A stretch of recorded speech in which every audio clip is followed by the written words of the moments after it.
우리 함께 사도신경으로 우리의 신앙을 고백하겠습니다. 나는 전능하신 아버지 하나님 천지의 창조주를 믿습니다. 나는 그의 유일하신 아들 우리 주 예수 그리스도를 믿습니다. 그는 성령으로 잉태되어 동정녀 마리아에게서 나시고 본디오 빌라도에게 고난을 받아 십자가에 못 박혀 죽으시고 장사된 지 사흘 만에 죽은 자 가운데서 다시 살아나셨으며 하늘에 오르시어 전능하신 아버지 하나님 우편에 앉아 계시다가 거기로부터 살아있는 자와 죽은 자를 심판하러 오십니다. 나는 성령을 믿으며 거룩한 공교회와 성도의 교제와 죄를 용서받는 것과 몸의 부활과 영생을 믿습니다. 아멘. 찬송가 540장 찬양 드리겠습니다.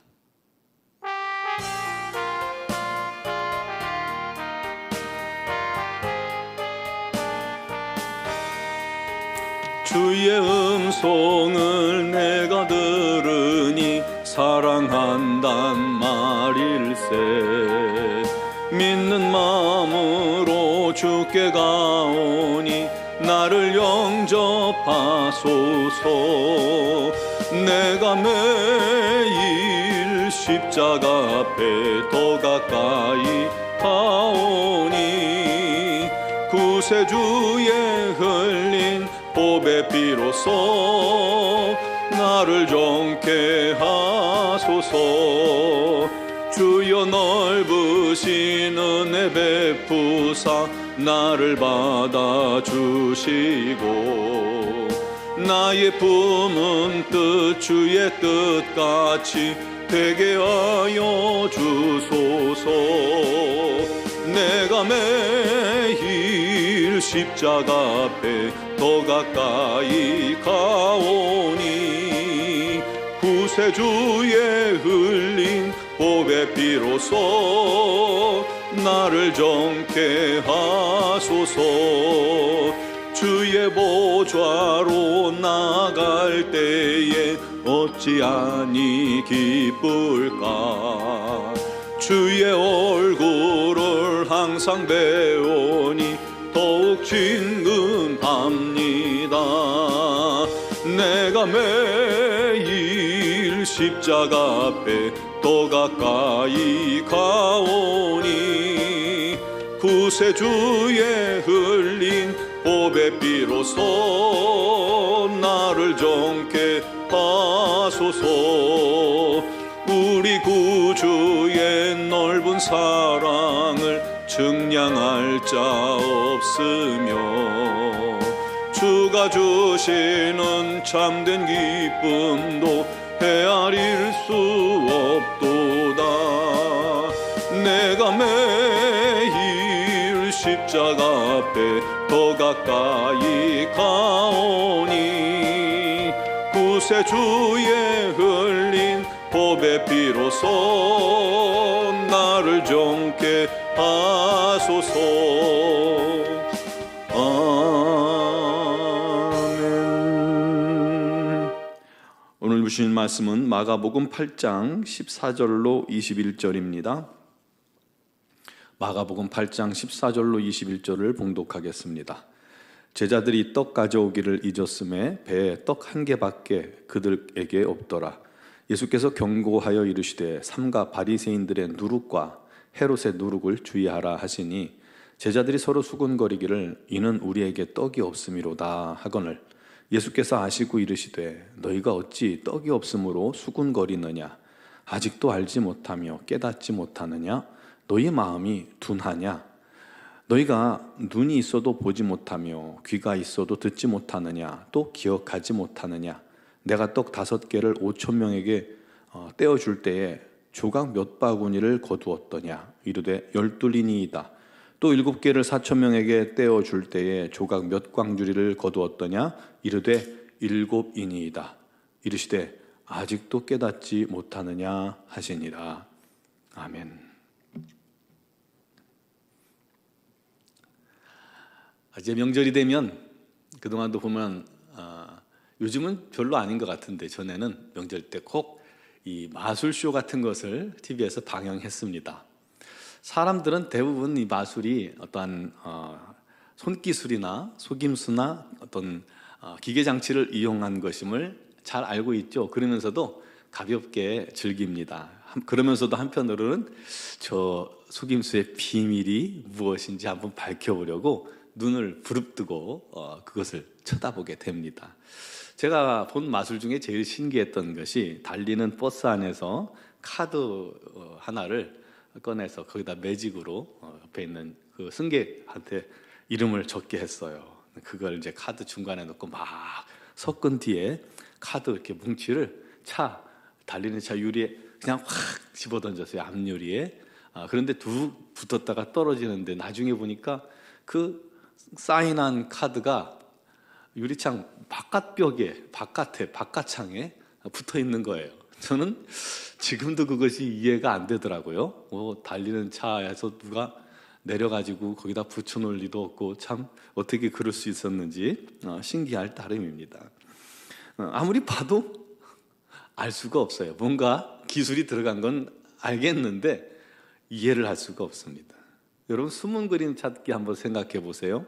어려운 문제는 아무리 눈을 부릅뜨고 봐도 이게 보이지 않아요. 쉬운 문제는 찾아도 어려운 건 못 찾아요. 그런데 결국 포기하고 정답을 이렇게 봐보면 너무 쉽죠. 내가 왜 이걸 못 봤을까?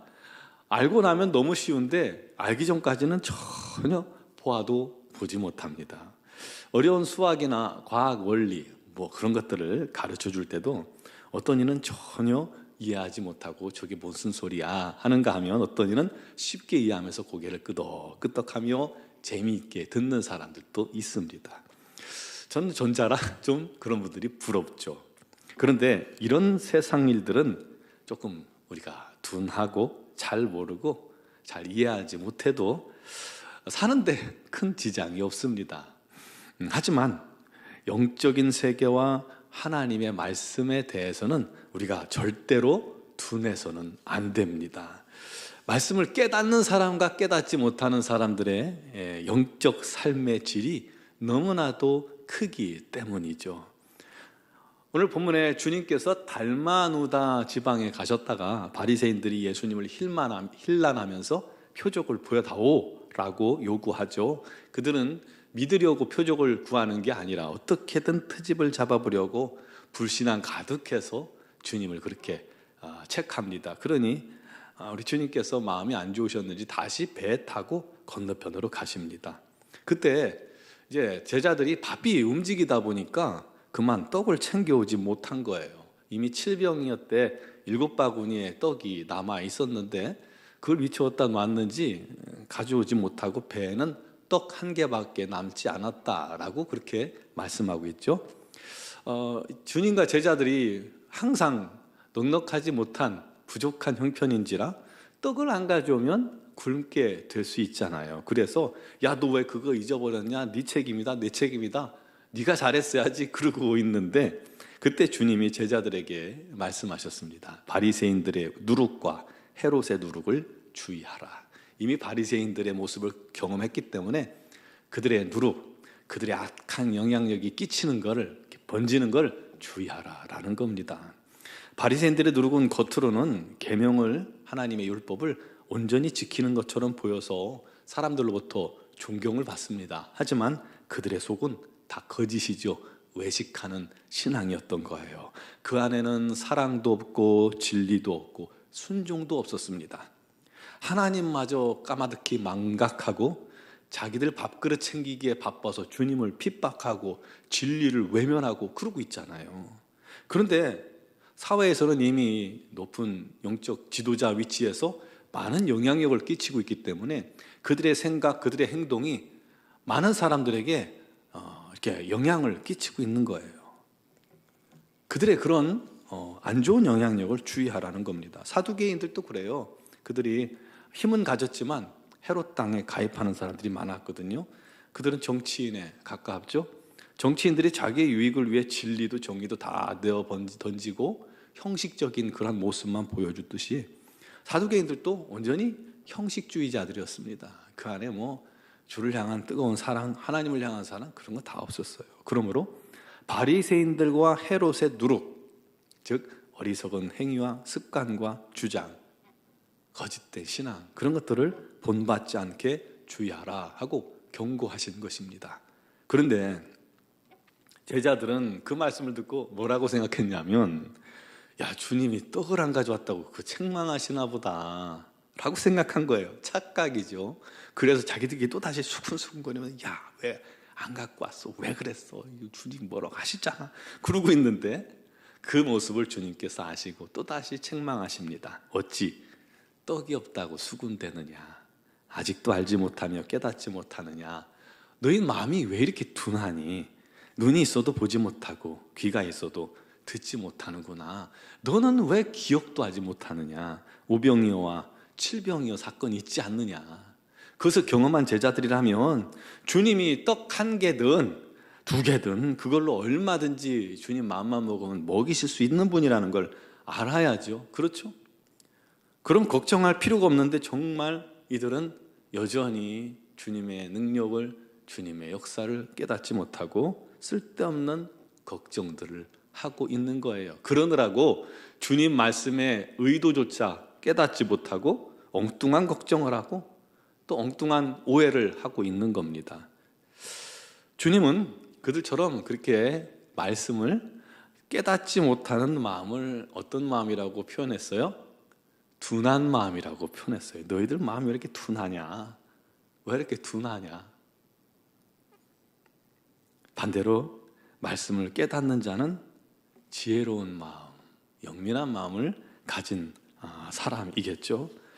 여러분, 우리도 똑같이 말씀을 들어도 어떤 이는 그 말씀을 깊이 깨닫고 그 말씀 앞에서 눈물로 기도하고 회개하고 또 그 말씀대로 순종하고 변화되는 그런 사람이 있는가 하면, 어떤 이는 말씀을 듣고 오해하고 그를 통해서 시험 들고 교회를 떠나기도 합니다. 똑같은 말씀 가지고요, 이단들은 전혀 엉뚱한 해석을 해요. 엉뚱한 소리를 해요.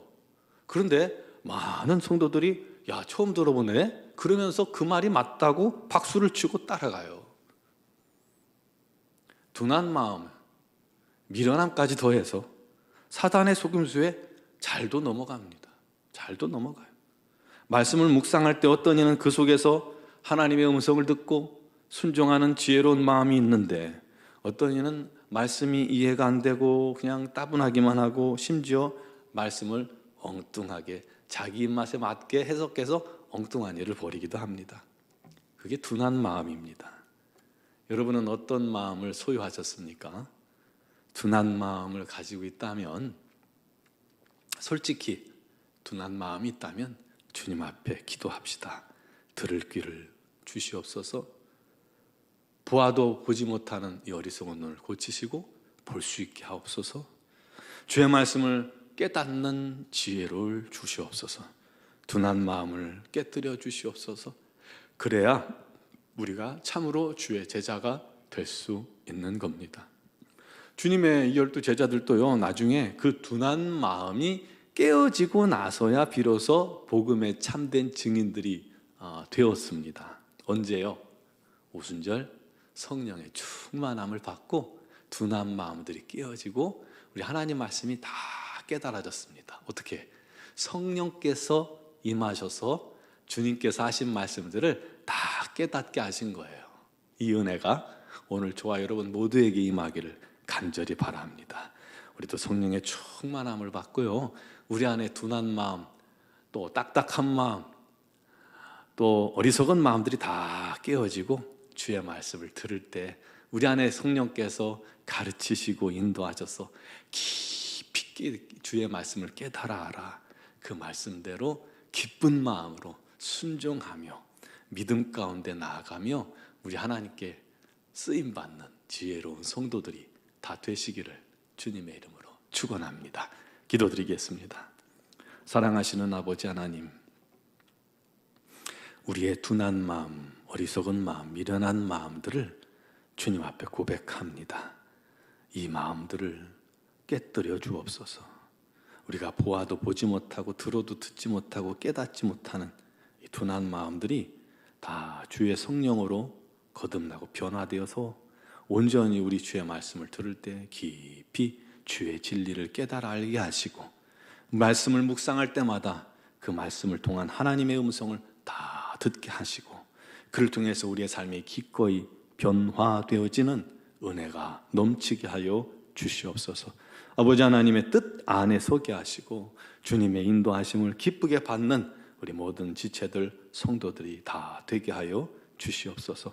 오늘도 간구하는 자마다 성령께서 지혜를 더하시고 은혜를 더하시고 우리를 지배하시고 다스려 주시고 또 눈을 열어주시고 귀를 열어주시고 마음의 문을 활짝 열어 주시옵소서. 오늘도 여러 가지 간구와 기도 제목을 주님께 아뢰입니다. 눈물 흘리며 또 마음이 한이 될 정도로 슬픈 마음 가지고 주 앞에 나온 심령들을 우리 하나님께서 기억하시고 우리 하나님의 놀라운 치유와 또 주님의 놀라운 위로가 넘치게 하여 주옵소서. 육신의 질고로 말미암아 고통당하며 우리 하나님의 치유를 간절히 구하고 기다리는 자들에게 마침내 주님 오셔서 그 영혼, 그 마음, 그 육신을 깨끗이 치유하셔서 우리 하나님 살아계심을 날마다 삶 속에 증거하는 주의 참 증인들이 되게 하여 주옵소서. 우리는 온종함께 모든 성도들이 증인이 되어 각자의 삶의 현장에서, 직장에서, 사업장에서 주님을 증거하는 귀한 영혼들이 되게 하시고 그를 통해서 많은 영혼들이 주께 돌아오는 기쁨을 맛보는 공동체가 되게 하여 주옵소서. 미얀마 양곤 한인중앙교회에도 날마다 풍성한 은혜가 가득하게 하여 주시고 우리 선교사님들에게 건강과 지혜와 능력을 허락하여 주옵소서. 오늘 이 새벽에도 믿음으로 주 앞에 나온 영혼들을 주님께서 기억하시고 은혜 베푸시고 특별히 영상을 통해 예배하는 모든 영혼들에게도 함께 은혜 내려 주시옵소서.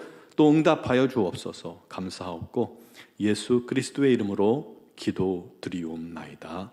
아멘.